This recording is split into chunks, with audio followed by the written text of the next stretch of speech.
jalannya ke alam baka dengan baik. Tradisi ini menunjukkan betapa pentingnya ritual kematian dalam kehidupan spiritual masyarakat Kaili.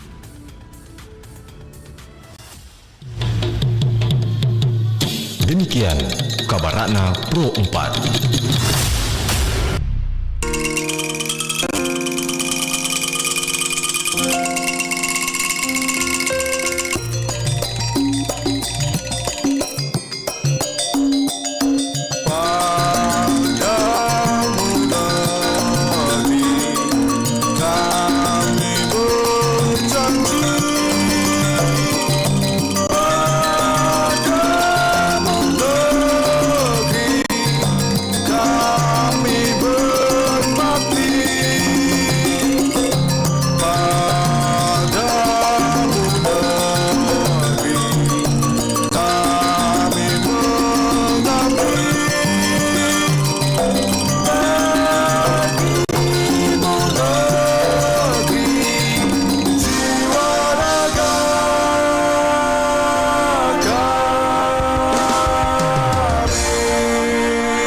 Kibarkan bendera di langit luas, kita satu bangsa di bawah cahaya.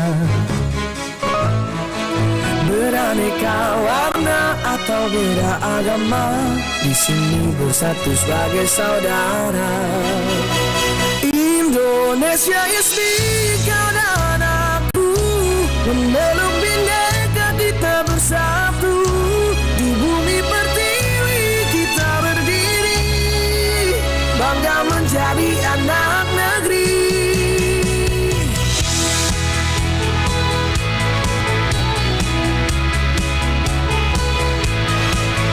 Tak ada yang mampu memecah kita, karena cinta kita yang kuasa. Bersatu padu di setiap langkah, menjaga negeri dengan jiwa yang megah. Indonesia is big, karena anakku memeluk bendera, kita bersatu.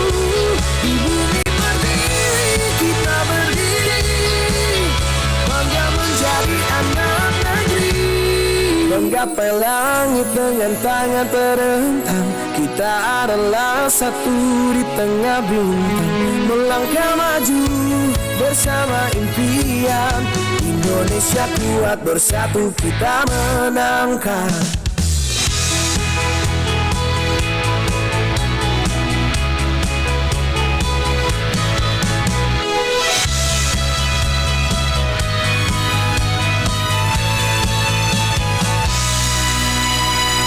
Indonesia is me, kau dan aku,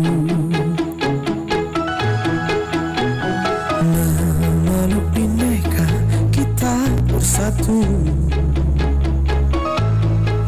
Di bumi pertiwi kita berdiri, bangga menjadi anak negeri. Indonesia is me, kau dan aku, memeluk bendera kita bersatu. Di bumi pertiwi kita berdiri, bangga menjadi anak negeri. Menggapai langit dengan tangan terentang, kita adalah satu di tengah bintang. Melangkah maju bersama impian, Indonesia kuat bersatu kita menangkan.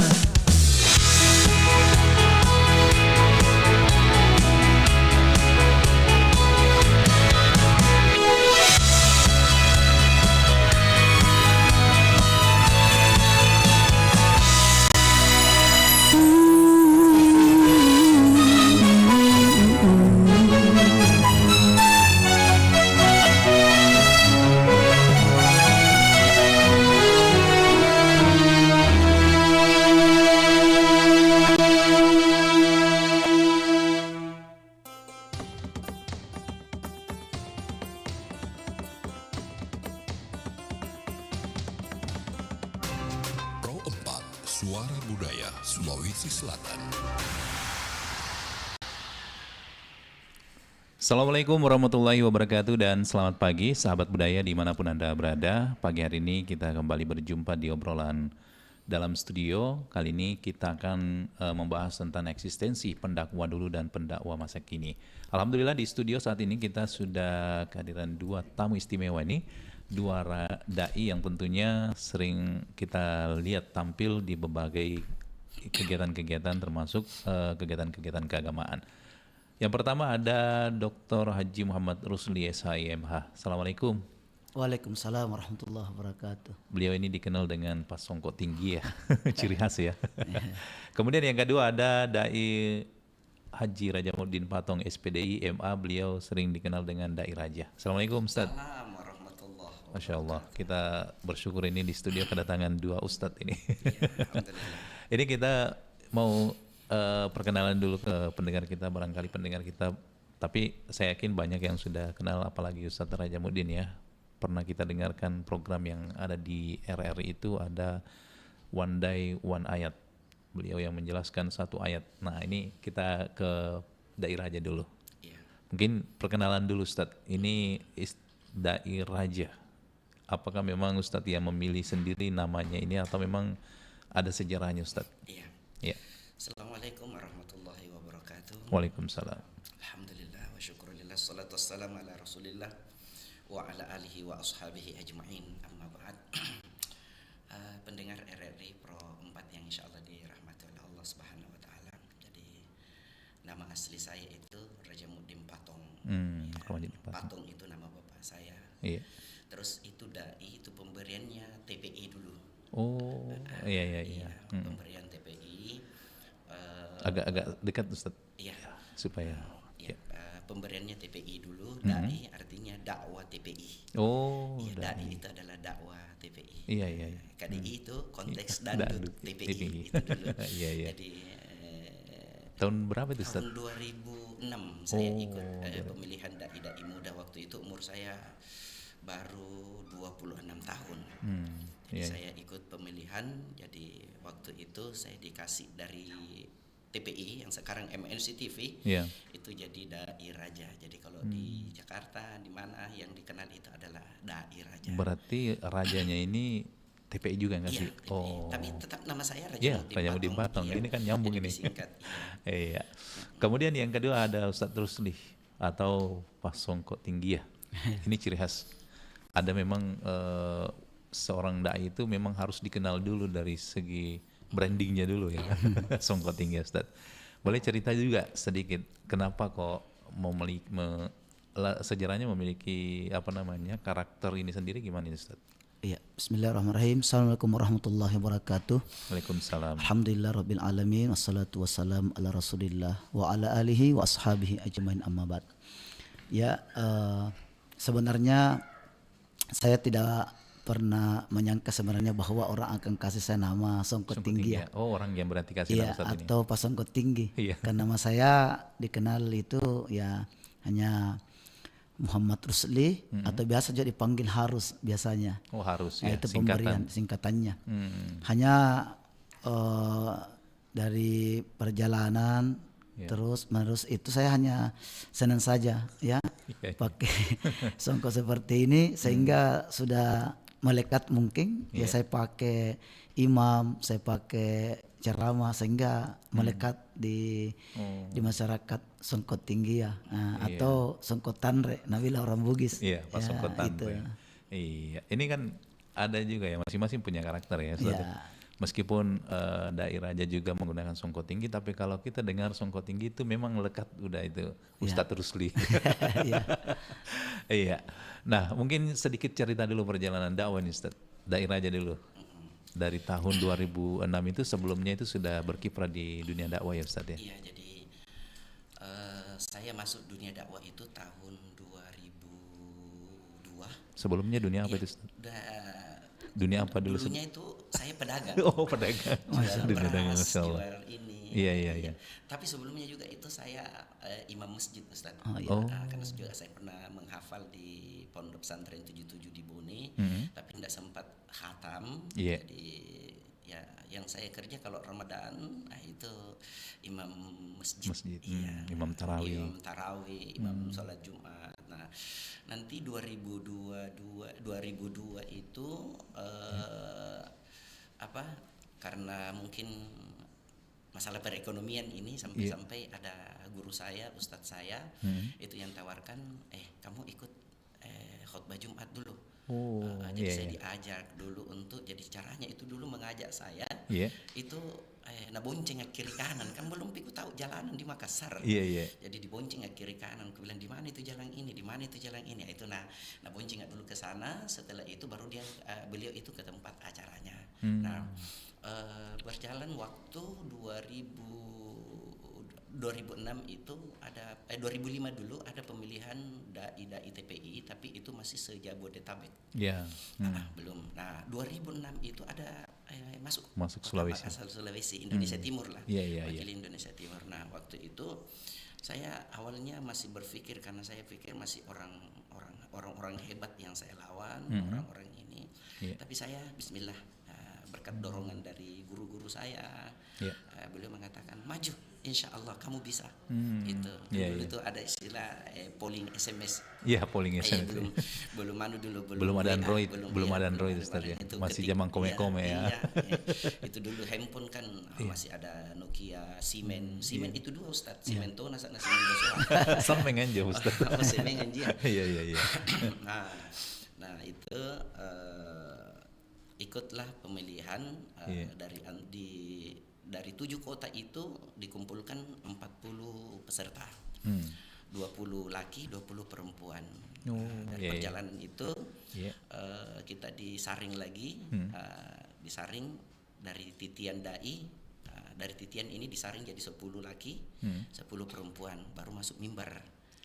Masuk mimbar ini, yang sudah masuk mimbar ini istilahnya yang sudah tidak sudah paten di dalam arti kata, walaupun ada tereliminasi tapi tetap dia tinggal, karena kita dianukan untuk belajar terus. Jadi kami di karantina itu selama 3 bulan di sana. Dan mulai jam 9 pagi itu Ustadz diajar terus. Ustadz kondang itu semua masuk mengajar. Termasuk almarhum Kiai Haji Zainuddin MZ, Pak Agim, Ustadz Jeffrey itu masuk semua mengajar. Dan apalagi itu Pak almarhum Kiai Haji Zainuddin MZ itu luar biasa ilmunya beliau. Itu beliau mengajarkan kepada kita bagaimana menghadapi masyarakat. Ketika kita ceramah, bagaimana menghadapi masyarakat awam, bagaimana menghadapi masyarakat elit politik, bagaimana menghadapi masyarakat misalnya yang orang-orang tajir, semua orang kaya, apa yang harus disampaikan ketika kita berdakwah. Itu semua diajar. Iya, jadi sampai sekarang itu yang saya terapkan. Jadi biasa itu ketika saya mau pergi ceramah sudah mikul susu materi, tapi begitu sampai di lokasi, kulihat situasi dan kondisi, saya harus ganti. Tidak cocok ini, karena kapan ini ku sampaikan itu tidak mengena. Padahal kita inginkan dakwah ini sampai betul, bukan cuma sampai di telinga, tapi sampai masuk dalam hati. Itu. Kalau Ustadz Rusli sendiri gimana awal perjalanannya untuk masuk di dalam dunia dakwah ini Ustadz? Baik. Jadi sebenarnya tidak jauh beda dari guru saya Ustadz Dai, dan juga beliau juga memang salah satu orang yang saya gemari di waktu itu, karena beliau 2006 itu sudah terkenal dai raja di TPI. Saya masih mondok, masih kelas 2 SMA waktu itu. Jadi saya tidak bisa bantu dengan polling karena ada HP ku. Hanya bisa berdoa dan menyaksikan di rumah warga pada saat beliau tampil. Dulu itu masih ada wantel, yantel itu yang warung telepon itu, tapi tidak bisa SMS. Dan saat itu ada kegiatan di pesantren Sultan Hasanuddin. Saya datang dan saya ketemu dengan beliau. Artinya beliau ini artisnya waktu itu. Sampai sekarang sebenarnya, tapi dulu panas-panasnya. Saya melihat langsung dengan beliau. Dan saya juga kan memang tidak langsung berdakwah, bahkan soko saya tidak langsung begini Dulu saya imam juga, karena saya mondok baru langsung tidak kuliah. Saya mondok di pondok pesantren tahfidz Al-Quran Al-Imam Asim. Itu tidak kuliah 2 tahun saya mondok, menyelesaikan hafalan dan saya imam. Imam, tapi dulu waktu sekolah memang sudah alhamdulillah di antara banyak teman saya termasuk dianggap cepat untuk dilatih untuk khutbah di pondok itu. Saya salah satunya santri yang khutbah di masjid masyarakat Iya. Oh. Ya 2006 itu dilatih. Saya berharap tampil bahkan dikirim keluar tetangga pondok waktu itu. Tapi saya belum fokus, sekarang kita mondok menghafal Al-Quran. Tapi karena imam 12 tahun imam, bahkan beliau sering datang di masjid saya waktu itu ceramah. Bahkan saya yang telepon ini. Saya banyak mendengar dan saya termotivasi melihat guru-guru. Saya lihat, wah saya bagus belajar dakwah karena modalnya sudah ada. Ada guru saya mengatakan belajar dakwah karena modalnya sudah ada, apa Al-Quran. Itu yang motivasi saya. Karena kalau penceramah itu hafal Quran, ada Al-Quran itu mudah karena modalnya ada. Yang tidak ada saja modal hafalannya boleh. Itu motivasi saya. Sehingga khutbah Jumat saya kembangkan. Kenapa tidak kembang? Karena saya imam. Kalau Jumat saya imam. Akhirnya perlahan-perlahan sekitar 2000 setelah kuliah masih S1 sudah sering keluar khutbah. Saya padukan antara imam dan khutbah. Ramadan saya kontra imam keliling. Tarawih saya tidak ceramah, nanti ceramah subuh itu pun sedikit ya, tidak full. Lama ya karena mulai masuk S2 saya alhamdulillah sudah dikenal lah. Wah, kenapa Anda ceramah Ki? Saya biasa tolak, saya imam, ada tanggung jawab. Jadi itu membatasi saya. Saya alhamdulillah beliau saya telepon biasa kalau ada penceramah, bukan saya ya. Akhirnya saya asa terus, saya dakwah saja. Akhirnya 2014 itu sudah mulai ceramah sampai selesai S2 sudah keluar, tapi sedikit. Nanti tidak imam selama 2 tahun itu sudah sering keluar karena saya fokusnya saya tingkatkan di situ. Jadi tidak taruh juga 2021 saya sudah tidak full imam tarawih. Saya kolaborasikan ceramah sekian malam, imam sekian malam sampai sekarang. Jadi itu punya perjalanan tersendiri. Nah, yang kedua saya juga pernah mendaftar audisi dai terakhir dulu. Itu pun atas rekomendasi beliau, nasihatnya. Saya bilang, saya mau masuk. Beliau kasih arahan, begini saja, ikut begini. Akhirnya saya tes, dan yang mengetes dulu itu adalah Ustadz Dasar Latif di Masjid Raya. Terakhir juga Ustadz itu. Tapi alhamdulillah bedanya dan beliau lolos di Jakarta. Saya hanya lolos sampai masuk di Masjid Raya. Hanya 50 besar waktu itu. Ya, tapi saya tunggu lagi audisi, ternyata sudah tidak ada programnya. Itu alhamdulillah karena sudah pindah MNC TV. Sudah pindah MNC TV waktu itu. Akhirnya ada aksi, ada ini, tapi ya sudah tidak ada gairah untuk ikut lah karena kesibukan. Keluar dakwah, ceramah imam. Biarlah kasih adik-adik. Jadi seperti itu hingga sampai sekarang. Tapi alhamdulillah saya tetap berkomunikasi dengan beliau biasa, dengan guru-guru saya. Bagaimana supaya dakwahnya didampingi ya supaya berkembang terus. Ya itu perjalanan. Jadi kalau dilihat dari ceritanya Ustadz yang di studio tadi ini, memang berangkatnya itu pondasinya kuat itu dari imam ya. Artinya kemudian yang kedua, seorang penceramah itu harus punya latar belakang pondok pesantren. Bukan pesantren kilat Ustadz. Sekarang banyak Tommy itu Ustadz. Penceramah-penceramah alumni pondok pesantren kilat. Gitu. Belajar di YouTube jadi penceramah. Nah, saya mau tanya dulu Ustadz Dai, apa sebenarnya tanggung jawab seorang Dai itu? Karena banyak kan sekarang orang yang mau jadi penceramah. Dulu itu mungkin hanya sebagian orang, karena memang penceramah dulu itu beda dengan ceramah sekarang ya. Iya Ustadz, apa yang harus sebenarnya dimiliki seorang Dai ini? Ya, jadi makasih banyak. Pertama yang harus kita miliki adalah keikhlasan dulu. Karena banyak dai-dai kita sekarang itu dia ceramah bukan karena keikhlasan. Karena ada tendensi. Jadi ketika saya ketemu dengan teman-teman yang seperti itu, mubalik muda, saya tidak langsung ponis kau itu tidak ikhlas, tidak. Tapi pelan-pelan saya memberikan masukan. Saya bilang kalau kita ikhlas dalam menyampaikan dakwah, apalagi ini kita jalan di jalan Allah ini, yakin dan percaya Allah akan hidupi kita. Jangan makin pusing dengan itu. Jadi jangan cari hidup di dakwah, tapi menghidupi dakwah. Itu pasti rezeki akan mengalir sendiri. Karena saya perhatikan selama ini, apalagi di ustadz itu pengalaman dai muda itu ustadz, dia bilang begini, wih hebat nih Tuhan, sekalinya pulang kak sebegini jina kasihkan, aku bilang karena mengharap.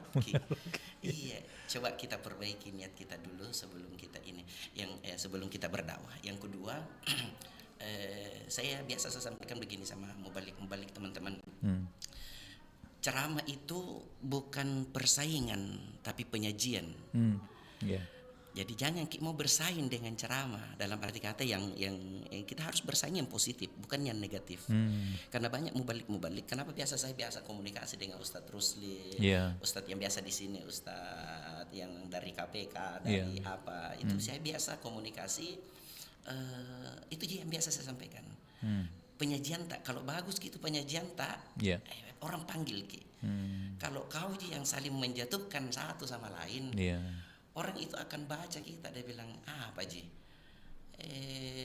sesama Ustadz lagi begitu, apalagi kalau padahal tidak seperti itu. Jadi saya biasa komunikasi dengan Ustadz terus biasa telepon, kita sering-sering lah, Ustadz bagaimana ini pengalaman begini, apa yang bisa ini. Jadi walaupun saya senior dari Ustadz Rusli, saya selalu bertanya sama beliau bagaimana ini, bagaimana itu.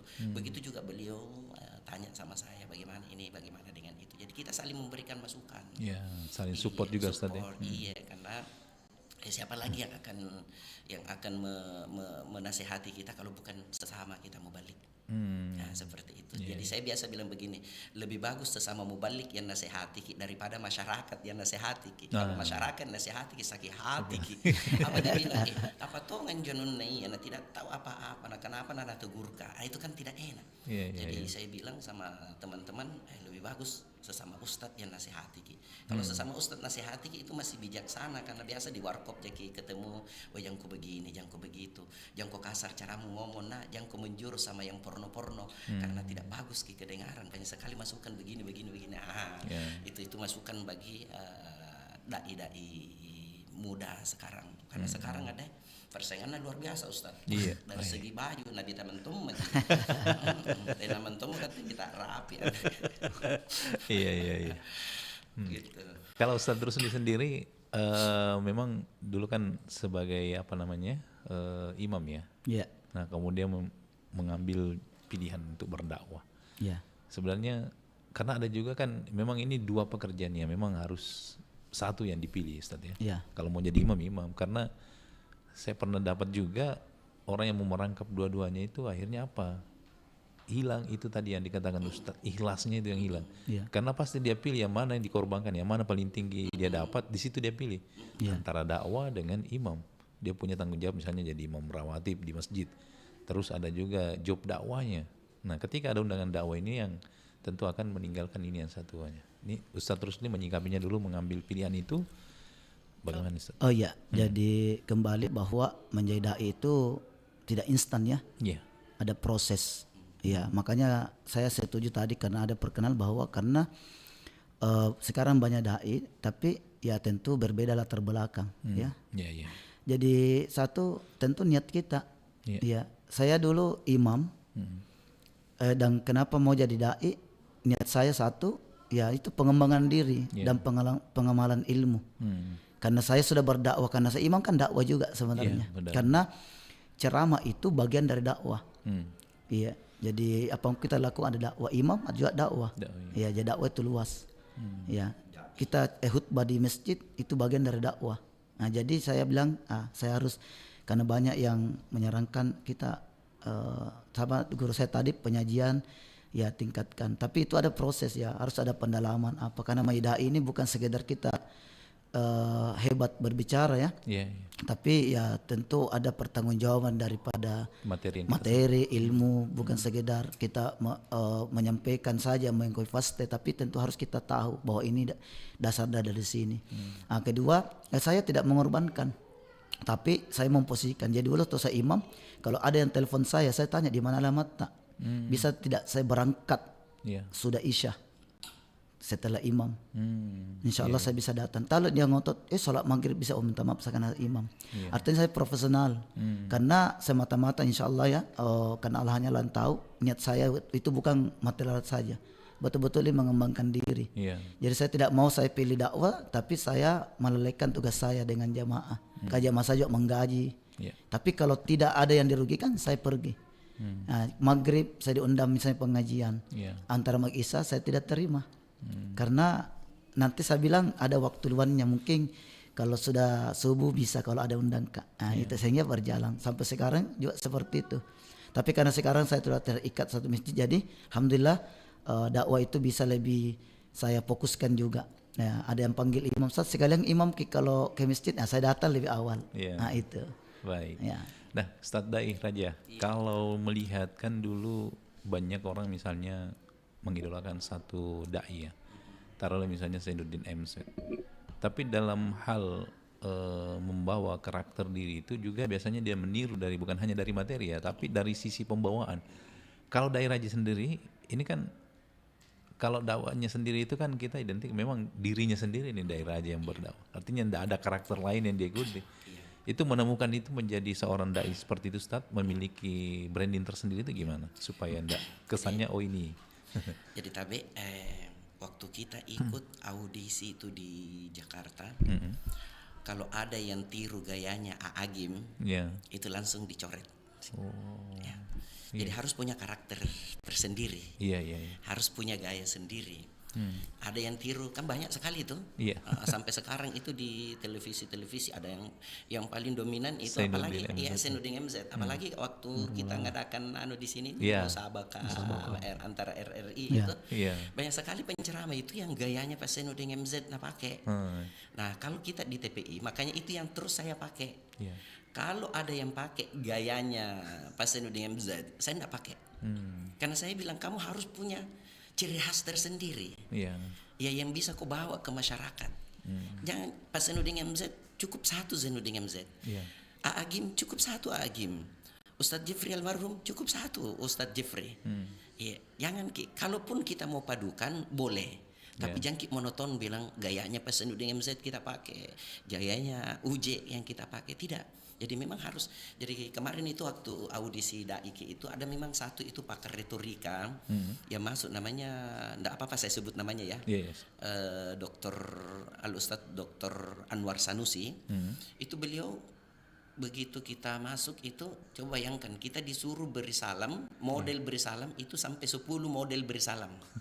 Iya. Assalamualaikum warahmatullahi wabarakatuh. Assalamualaikum warahmatullahi wabarakatuh. Jadi 10 modelnya. Nah terus setelah kita di ini, beliau tanya, yang mana kau senang? Yang mana kau senang? Oh ini yang saya senang, pakai yang itu. Jadi betul-betul itu ilmu yang saya dapatkan ketika audisi itu. Bayangkan Ustaz, waktu audisi itu mulai dari make up sampai mencuci sampai setrika itu diajar semua selama 3 bulan. Jadi bagaimana caranya menyetrika, bagaimana menyesuaikan baju, bagaimana menyesuaikan pakaian. Kalau model seperti ini kan seperti itu. Jadi bagi teman-teman pakailah gaya sendiri, karakter sendiri yang kita ini kan. Begitu. Kalau saya pribadi itu saya buka YouTube semua. Oh gayanya Pak Zainuddin MZ begini, gayanya Ustadz Yusuf Mansur begini, gayanya Aagim begini, gayanya seperti ini. Nah biasa saya padukan, tapi tidak monoton. Saya padukan. Oh ini, kadang di penekanan seperti ini. Oh saya harus pakai gayanya Pak Zainuddin MZ.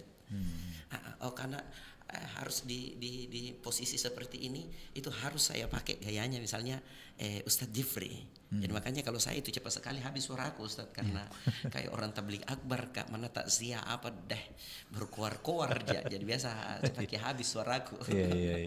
Seperti itu. Jadi pakailah gaya kita sendiri, kita boleh padukan tapi jangan monoton kita mau pakai gayanya orang lain. Zainuddin MZ tetap satu Zainuddin MZ. Ustadz Raja tetap satu Ustadz Raja. Ustadz Rusli tetap satu Ustadz Rusli. Seperti itu. Oke. Baik, sahabat budaya, sebentar kita akan lanjut. Kita hadirkan dulu satu persembahan lagu berikut ini.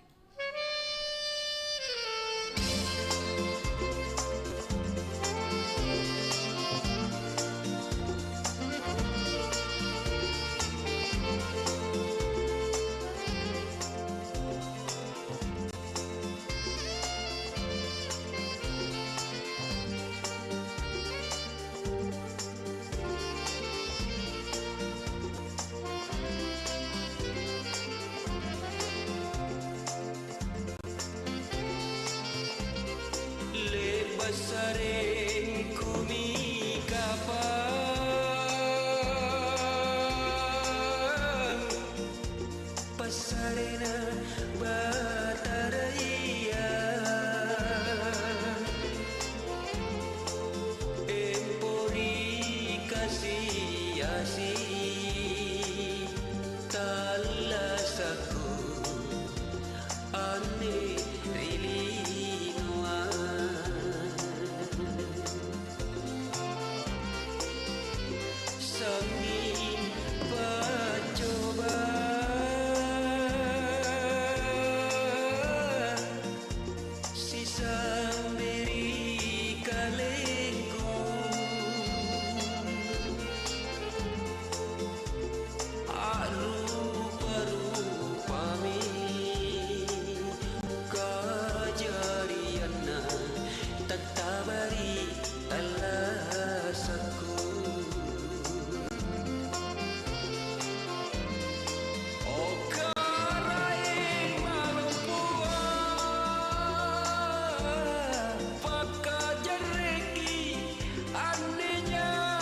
Baik sahabat budaya, kita lanjut lagi kebersamaan kita di obrolan komunitas kali ini. Kita masih berbicara tentang seputaran bagaimana penceramah dulu dengan yang sekarang ya Ustadz.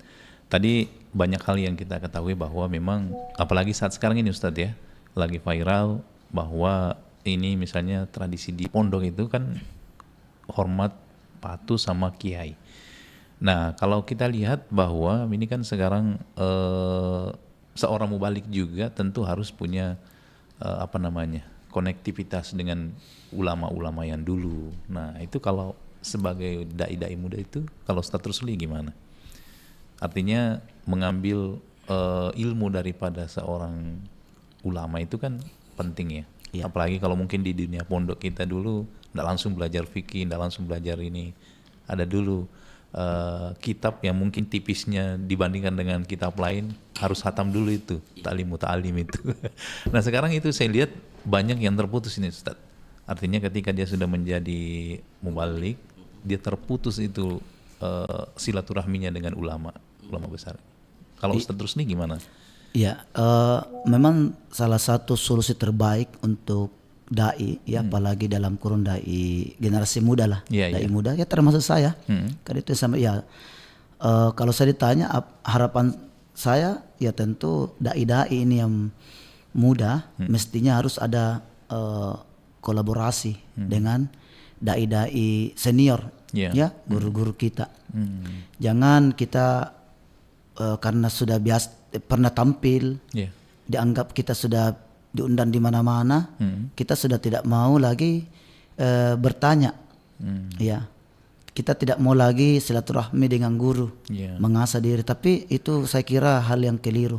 Kenapa? Karena hal itu saya lakukan. Saya sampai sekarang meskipun mungkin orang bilang saya dokter, tapi saya haus dengan ilmu dan pengalaman guru-guru kita. Kan banyak ya kan di Sulsel ini banyak sekali dai senior yang disebutkan tadi Dai Raja, termasuk beliau ya, Dai Raja Mudding, Ustadz Amri Amir, Ustadz Delon, Ustadz K. Amir Amri, Ustadz Dimas. Saya pernah mendengarkan sama ceramahnya. Jadi sebaiknya ya, karena dai itu selain tampil di publik, dia harus mengasah terus ilmunya, menambah, mengupdate apalagi sekarang ya. Itu yang kedua itu ya paling tidak karena kalau Quran sudah bagus ya itu tadi sebutkan Dai Raja, ilmunya ditingkatkan seperti fikih dan lain-lain, karena kita ini ceramah ini kan ada penyajiannya ya, ada pengajiannya dan dai itu di mana-mana harus siap dipakai, tidak bisa pilih-pilih. Ya contoh sama penghafal Quran, tidak boleh pilih bilang saya juz 1 juz 2, namanya penghafal Quran semua juz bisa kita baca. Dai juga seperti itu, tidak boleh bilang apa acaranya cara seperti ini mau saya karena tidak ada tanya jawab, jangan. Tapi dai itu dia mampu harus siap diundang memberikan penyajian dan pengajian. Kenapa? Karena kita sudah menyiapkan semua itu dengan catatan jangan pernah berhenti. Ya semakin tampil di publik kita semakin mengasah diri, menambah ilmu kita. Dan kedua ya sebaiknya dai-dai itu rajin juga mendengar, menghadiri pengajian. Ya jangan kita saya kan penceramah aja ustadz juga. Ya tidak, diusahakan kalau kita lowong waktu kita datang di ceramah-ceramah. Saya tuh kalau ada ceramah semua dai-dai Kondan Sulsel misalnya ada teman meninggal, itu saya datangi. Kan ya paling tidak kalau saya sudah ceramah di situ lari cepat. Apalagi memang sudah tidak ada kegiatan lari. Kenapa? Karena banyak positifnya. Kita bisa menambah ilmu. Karena di antara dai yang tampil ini saya pasti ada yang dipetik, pasti sedikit dan banyaknya pasti ada. Itu pengalaman. Ya jadi sangat menurut saya wajib itu. Apapun bahkan sampai kita terkenal dengan pun kita harus tetap ke guru kita untuk bertanya, menelpon atau datang langsung meminta. Begini, apa saya butuh begini. Kalau perlu pada saat kita mungkin ada dalam seperti kita tampil, kita telepon guru kita, saya mau diundang dengan ketang ini, apa kira-kira tambahan referensi. Itu menurut saya, sehingga ada kolaborasi antara ulama-ulama terdahulu, guru-guru kita dengan dai-dai muda ini, sehingga guru-guru dan senior itu merasa memiliki juga bahwa mereka ini mempenting di bina. Ya itu. Kalau Ustadz Dai Raja sendiri gimana melihat? Karena ini kan memang materi dakwah selalu berkembang, artinya seorang dai itu juga harus mengupgrade materi dakwahnya nih. Kalau Ustadz Raja sendiri seperti apa, Ustadz? Jadi apa yang disampaikan Ustadz Rusli tadi itu yang biasa saya lakukan. Setiap saya keluar daerah dan saya sudah dikasih tema, saya pasti telepon guru-guru saya. Ustadz, saya punya, sampai tampil di Trans TV beberapa tahun lalu itu sama Ustadz Nur Maulana. Saya masih komunikasi dengan guru-guru saya. Ustadz, ini saya mau tampil, doakan kak dong. Mudah-mudahan tidak grogi kak. Yang kedua, ini temaku Ustadz. Kira-kira apa lagi yang saya bisa sampaikan Ustadz? Nah, jelas kami begini. Kenapa saya lebih banyak bertanya? Karena pendengaran itu jauh lebih tajam daripada membaca. Kan dalam Al-Quran itu Ustaz, was-sam'a wal absara wal af'idah. Didahulukan dulu itu pendengaran. Kenapa didahulukan pendengaran? Luar biasa ini Allah.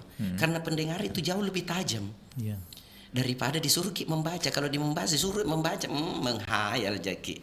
Tapi kalau mendengar itu luar biasa.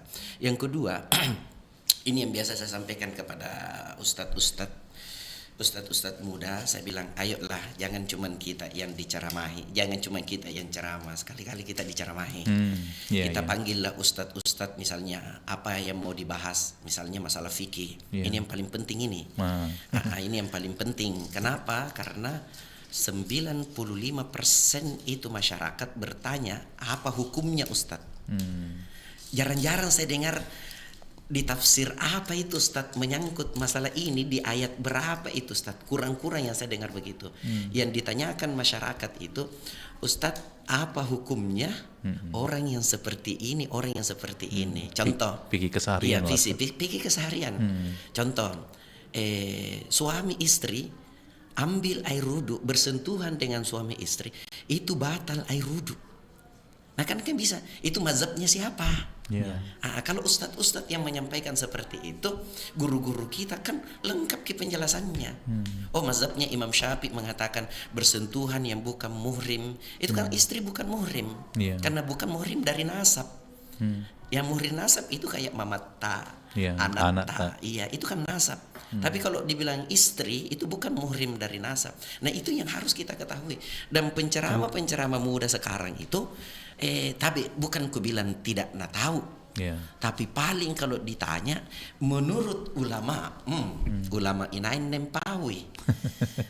Itu jadi bukan saya menganukan ini mubalik muda kita, tidak, tapi saya anukan bagaimana caranya supaya dia tetap mengasah ilmu, banyak-banyaklah bertanya sama guru-guru kita, banyak bertanya sama senior-senior kita, saya juga begitu. Dan saya itu tidak mesti dibilang seniorku mau kutanya aku pertanyakan.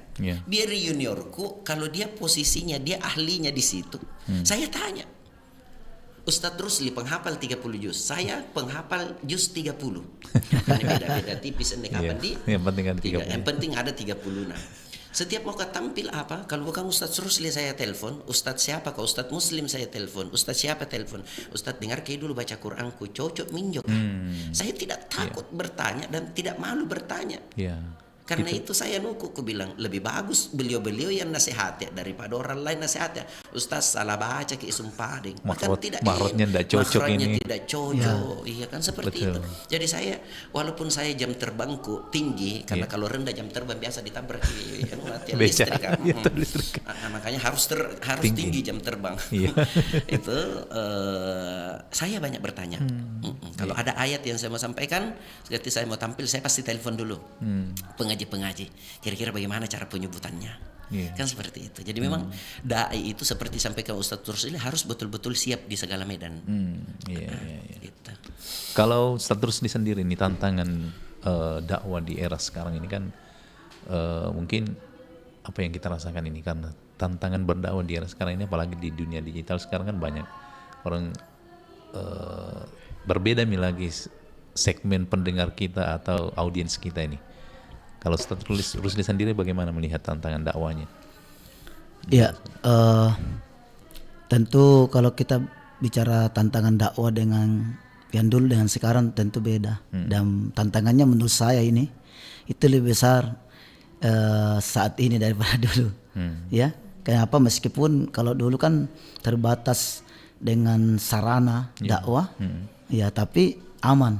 Iya. Sekarang memang canggih, gampang, cepat tersebar dakwah, tetapi ujiannya juga berat dan besar. Ya termasuk kalau misalnya karena sekarang ini kita di era digital ya, dakwah ini terkadang sudah menjadi alat ya, mencari misalnya popularitas ya karena adanya digital. Ya. Meskipun itu memang kalau lewat digital itu salah satu jembatan untuk menyebarkan dakwah, tapi itu lagi-lagi ya kadang hati-hati dengan niat kita karena banyak kita lihat melalui konten-konten ini terjadi kontroversi daripada dakwah kita yang sendiri. Umat terpecah padahal sama-sama pendakwah.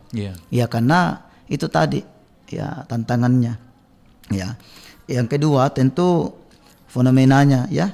Karena memang ada sekarang juga kita tidak bisa menutup mata, ada juga memang ada orang yang fokus pada konten-konten hiburan ya, bukan substansi keilmuan dakwah itu.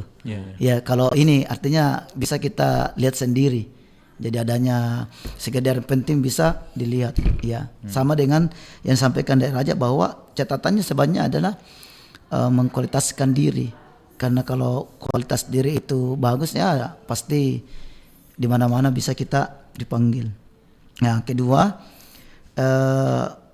bagaimana di tantangannya ini banyak penceramah tidak hati-hati dalam menyampaikan dakwah.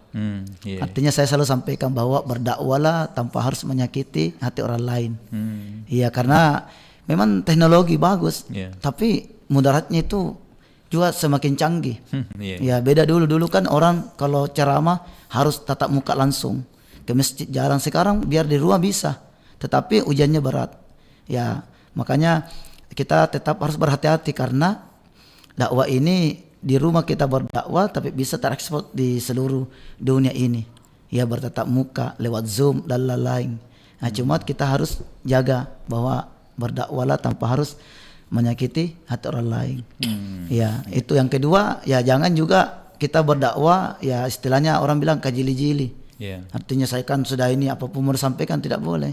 Meskipun ada hadisnya misalnya sampai kalau pahit, jangan sekedar menyampaikan memang pahit. Tapi kalau kita sampaikan sesuatu yang pahit tapi caranya baik, yang pahit akan menjadi manis. Nah sehingga itu jadi teknologi ini membantu dakwah kita sebenarnya bagaimana sampai di bukan hanya di media tapi di hati jamaah. Ya meskipun didukung dengan teknologi. Nah itu. Jadi tantangannya tentu berat. Ya, yang paling penting itu tadi. Tantangannya karena kita harus menganggap terus materi-materi sesuai dengan kebutuhan umat ya, ditambah terus yang mengagrab itu penting sekali. Ya karena kalau tidak diagrab ini materi ya kita akan tertinggal dan jamaah juga akan jenuh. Ya apalagi lewat digital. Ya harus di-upgrade terus. Apalagi kan dunia teknologi semakin modern, otomatis fikih juga ini modern. Makanya ada fikih klasik, ada fikih modern. Ya misalnya orang berbicara jual beli. Kan beda kalau kita bicara fikih jual beli klasik dengan modern. Sekarang ada online, ada Grab. Itu kan beda kalau kita bicara akad. Makanya kita harus akrab terus itu. Tadi pesannya guru kita Ustaz Dai Raja harus mendalami yang fikih. Karena fikih ada klasik, ada fikih modern. Ya sekarang seperti yang karena saya mengajar di kampus ada namanya sekarang kalau hukum perkawinan itu ada nikah lewat telepon. Fikih siapa? Fikih. Jadi fikih harus memang tidak boleh kita andalkan ilmu kita di fikih 2006 di sekolah kita awak di 2025. Tidak boleh. Oh saya kan sudah pesantren sejak 2002, 2001. Itu terus dibawa. Itu benar tapi harus didukung dengan ilmu yang modern sekarang. Teknologi semakin modern, dakwah semakin canggih, maka perkembangan juga semakin canggih juga. Jadi kita harus menyesuaikan sama. Ustaz Dai Raja.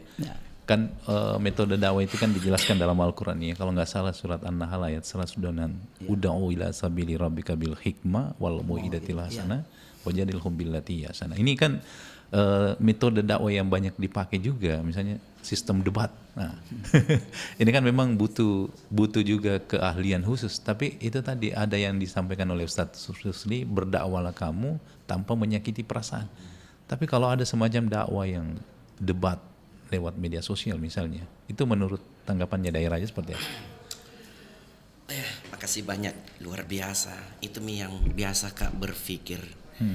Ku bilang sebenarnya syaitan itu tepuk tangan. Ya.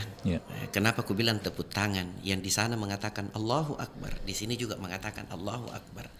Setan itu di tengah-tengah tepuk tangan. Ya, besar kok, ya berdebat kok, kan seperti itu tuh dengan adanya media sosial di zaman sekarang. Makanya saya bilang sama teman-teman biasa kalau aku lihat nonton kayak itu, kalau Ustadz ini mengatakan seperti ini, Ustadz ini mengatakan seperti ini.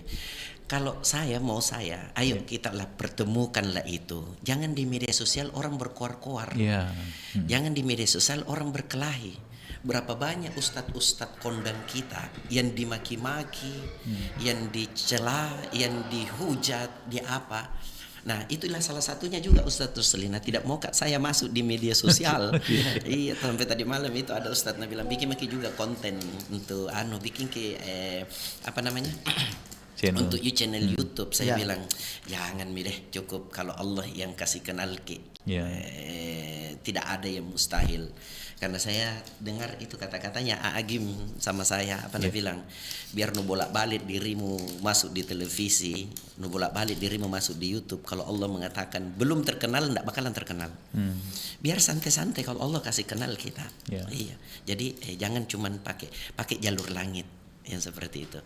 Makanya dengan adanya media sosial seperti ini, sebenarnya lambat laun itu sedikit demi sedikit itu akan hilang itu ud'u ila sabili rabbika bil hikmah wal mau'izah. Walaupun banyak ustadz-ustadz yang pakai itu yang ini yang enak cara anunya, tapi di sisi lain enggak tahu apa ini, apakah persaingan masalah ilmu, persaingan masalah ini mau dikata dia hebat atau apa sampai dia berani menghujat. Makanya tadi Ustaz Rusli bilang pakailah jangan menyakiti, tapi mengajak dengan hikmah wal mau'izah. Kan sebenarnya satu tujuan kita ini. Satu tujuan kita kepada siapa? Kepada Allah. Tapi mungkin jalannya lain. Ada yang mau ke Daya, saya lewat jalan lewat jalan ini, jalan poros. Ada yang lewat tol sampai di ujungnya tol langsung masuk ke Daya. Ada yang keluar dari tol masuk di Daya, di Kapas. Jadi sebenarnya biasa sedih tongka itu dengar kalau ada teman-teman mubalik itu yang saling berdebat, saling menghujat, saling memfitnah, saling menyalahkan. Wah, salah itu ya begini. Saya bilang kapan ini wal mau'izatul hasanah, kapan ini bisa ini. Untuk sementara barangkali itu yang tapi yang intinya satu, perbaiki niat kita. Kalau Ustadz Rusli sendiri gimana melihat pandangan ini terkait dengan banyaknya muncul misalnya dakwah-dakwah di media sosial ya? Oh iya, betul. Kalau kita bicara positifnya pasti banyak positifnya juga. Memang harus juga masuk ke situ. Memang zamannya. Dan kita tidak bisa pungkiri itu. Kan sampai media sosial yang satu ini dikuasai oleh konten-konten yang tidak baik. Harus diserbu juga oleh konten-konten yang baik. Iya, betul, karena media ini kan umum ya. Tergantung kita. Nah, sebaiknya kita pakai hal-hal yang baik seperti dakwah. Karena saya kira kalau guru-guru terdahulu itu juga mau seperti ini tapi zamannya belum sampai. Sehingga dia tingkat kesulitannya itu beda dengan kita. Sekarang kita berdakwah itu saya bilang mudah. Mudah. Kenapa? Dulu Ustadz dulu katanya kalau orang cari ceramah itu dia harus datangi rumahnya penceramah. Iya, betul. Bahkan biasanya tidak ada pulang iseng. Kita tidak tahu di mana ini Ustaz kah? Pergi berkebun atau apakah? Datang lagi tidak ada. Jadi jauh-jauh sebelumnya 1 bulan misalnya hajatan yang sekurang apa itu harus jauh-jauh sebelumnya sudah mencari Ustaz. Bahkan kedua dijemput pakai sepeda motor. Nah sekarang kan karena adanya digital. Hari ini kita mau ceramah sudah bisa banyak juga penceramah. Nah, cuma saran saya tanya kenapa posnya banyak, maka teknologi ini kita pakai sebagai alat dakwah tapi bukan sebagai alat pencitraan. Itu intinya. Pakai tapi bukan pencitraan. Nah ini kalau pencitraan ini mau dibilang kita saling menyudutkan, kita saling menyalahkan, kita tampilkan ini, mengklaim ditulis judul ini salah, ini itu saya bilang pencitraan. Tapi silakan pakai siapapun ustadznya, apapun ormasnya. Yang penting satu dakwah. Selama kebaikan, selama kebaikan. Jangan kita pencitraan bahkan menghalang-halangi konten-konten yang lain ya. Itu saya kira. Yang kedua, kenapa kita harus hati-hati juga di era modern, karena masyarakat itu kan disebut masyarakat modern, kritis sekarang. Pintar sekarang. Jadi kita harus mengupgrade terus itu keilmuan kita. Ya, kedua selain kalau bicara selain positif negatifnya, ya masyarakat ya cepat bosan. Ya kalau lewat digital seperti ini, banyak dulu itu kan orang, kalau menurut guru-guru saya, orang tua saya, orang namanya jalla montongi.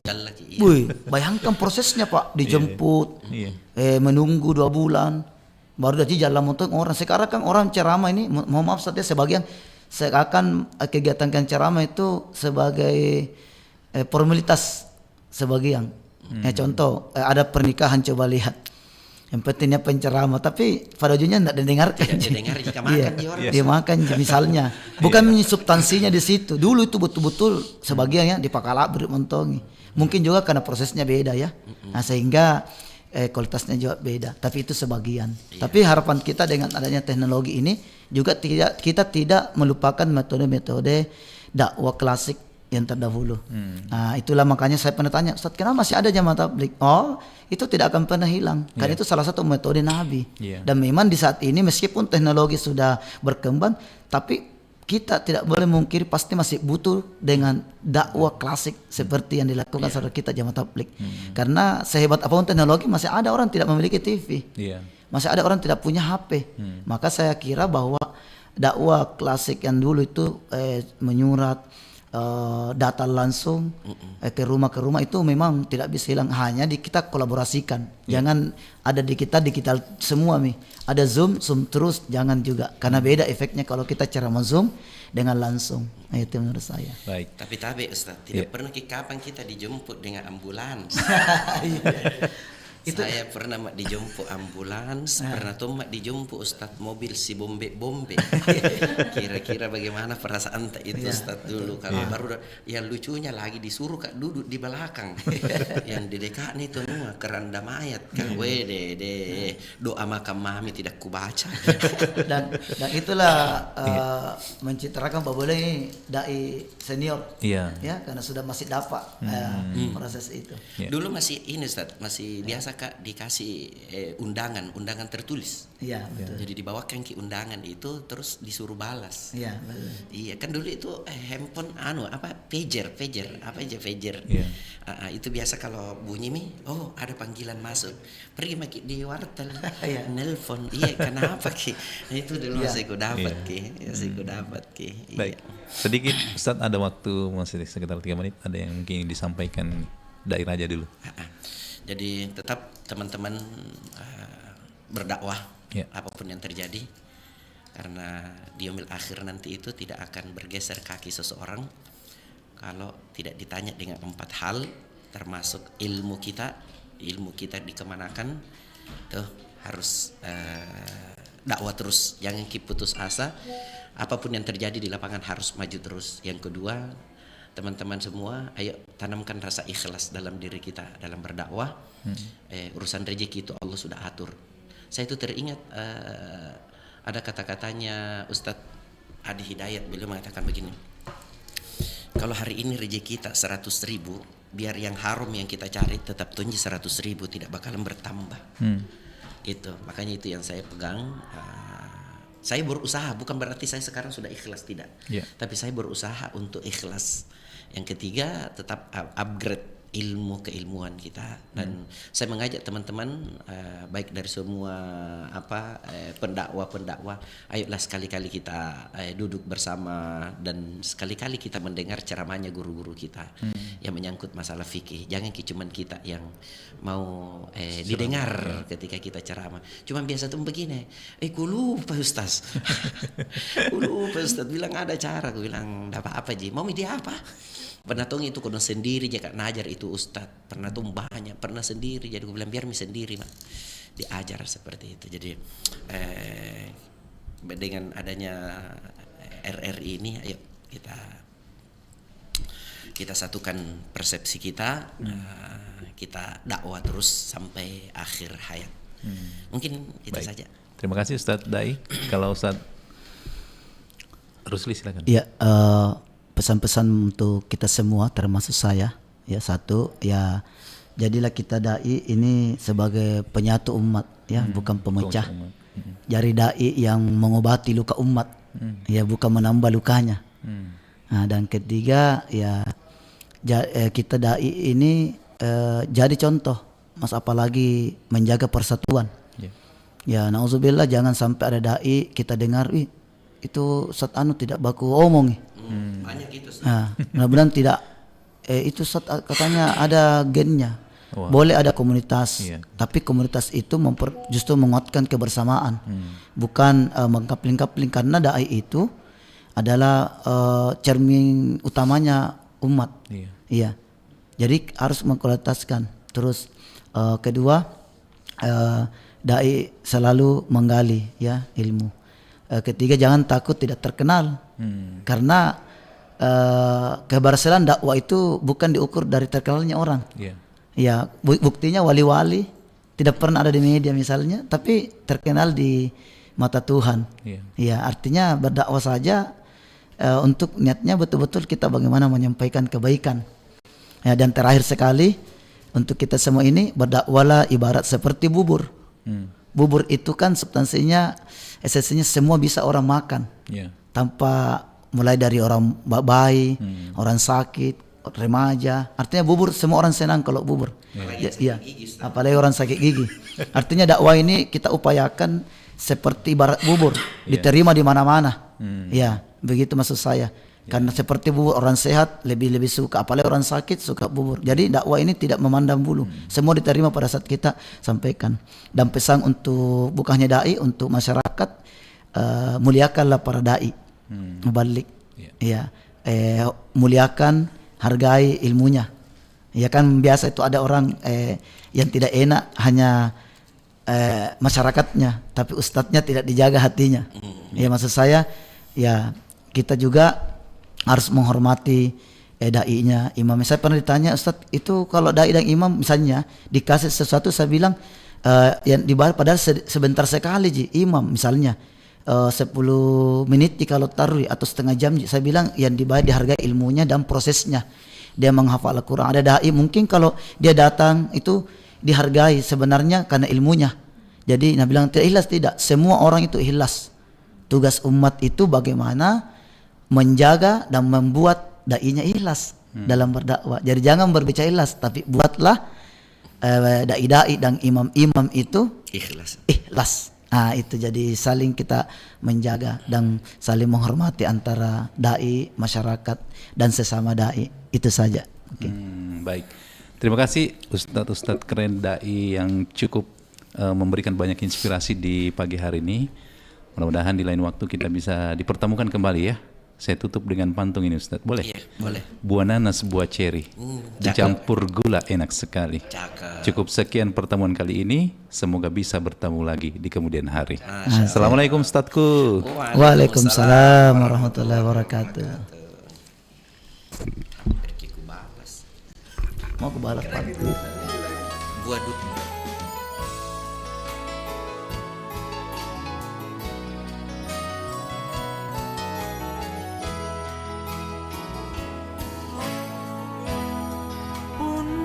Cini amaku amati jene matangku tenara panah bati tangan rinake